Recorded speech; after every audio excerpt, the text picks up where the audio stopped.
Akne, ya'ni husnbuzar kasalligini davolash uchun qancha vaqt ketadi?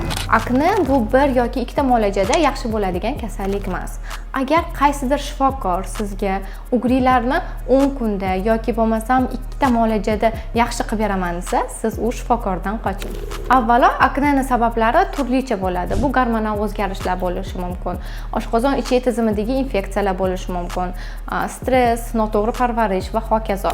Shuning uchun davo usuli ham har bitta bemorga aknening og'irlik darajasiga qarab individual tanlanadi. Bu o'rtacha 3 oydan 1 yilgacha vaqt talab qilishi mumkin. Bu vaqt oralig'ida yuzdagi toshmalar sekin so'riladi.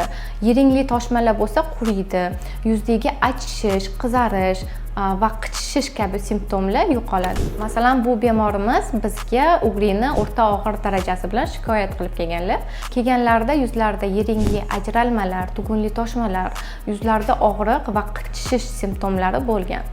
Biz bemordan barcha kerakli tahlillarni oldik va individual kompleks davolashni boshladik va biz 3 oyda shu natijaga erishdik. Bemorda hozirda davolash muolajalari davom etmoqda. Agarda sizda ham akne muammosi bo'lsa va uni qanday davolash va qancha muddatda davolashni bilmoqchi bo'lsangiz, qabulga yoziling.